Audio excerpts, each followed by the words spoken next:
Hello, everybody. Stephen Gifford of the Ontario Party, Windsor-Tecumseh riding here. Just wanted to hop on real quick to go over. Earlier, I made a Facebook Live, which is probably going to go down the memory hole and nobody will have seen it. But I visited a media agency earlier where I had an appointment, didn't get let in. They had signs on the door about in order to enter the building, you must be fully vaccinated. And as I showed the generator that powers that media station, big generator outside with a big Wemyss, I think is what it's called, Wemyss symbols there that says it's powered by diesel. And I went on to explain how diesel is one of the supply chain issues where they're going to be short. As you know, the cost is exponentially going up on fuel, but it's going to keep going up. But diesel needs a main component of fertilizer.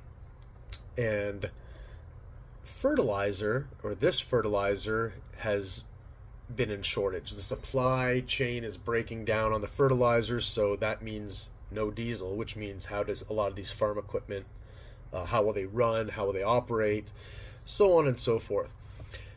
Well, this just in today. CP Rail out of the Calgary CTV News, the same people that didn't open the door for me. Calgary, though, CTV News. 43 CP rail cars carrying potash derail east of Fort Macleod, Alberta. Okay? Cleanup underway after a 43 rail train car carrying potash left the track Sunday morning east of Fort Macleod.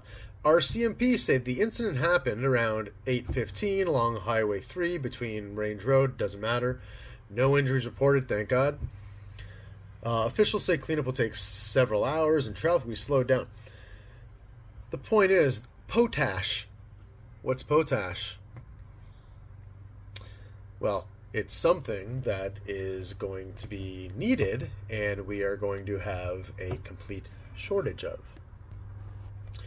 So potash is the enrichment fertilizer in order to, well, it's the potassium, the enriched potassium in order to make fertilizer. So we're going to have the fertilizer shortage, we're going to have the diesel shortage, and conservatives can say all day long that Ford is going to clean this up.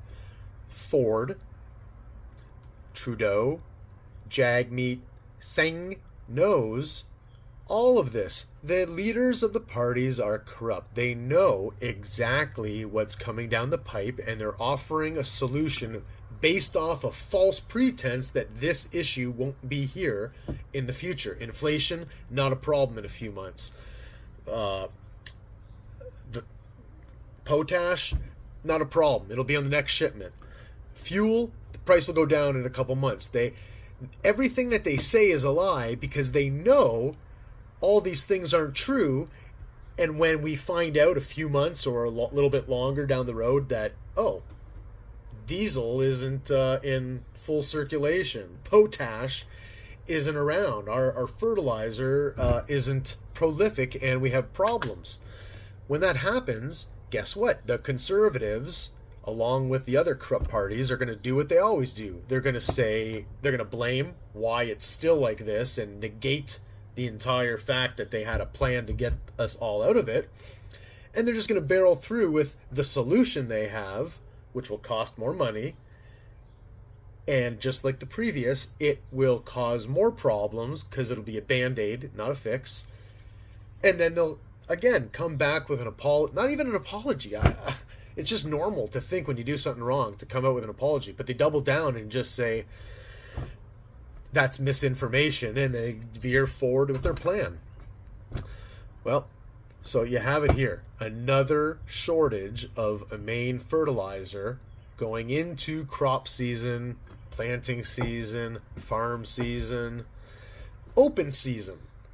No mandates right now. We're all free to work and do what we want, according to our corrupt government. But you're going to find out very soon that whether you want to believe it or not, corruption, collusion, or coercion has taken over all of our governing bodies. The only way to get out of that, the only way to fight through tyranny is to have enough true, brave souls to have the armor on that will chink off the arrows and not let it affect us. I'm one of those people. I challenge anyone to challenge me on that fact. Give me the opportunity and I'll prove myself to you. But we need many, many, many more.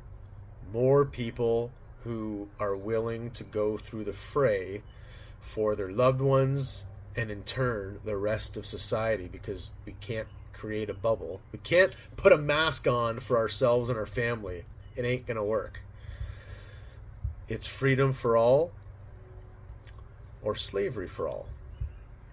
We decide, but this is Canada and this is happening on the Western scale. Take a look at what the WEF is doing. They're talking about it now. Everybody, tune in to the World Economic Forum, the Davos Group, once known as the Bilderberg Group. See what's happening and see what they want to do with our lives. Trade your steak for insects? Own nothing and be happy? Let's see. Love you.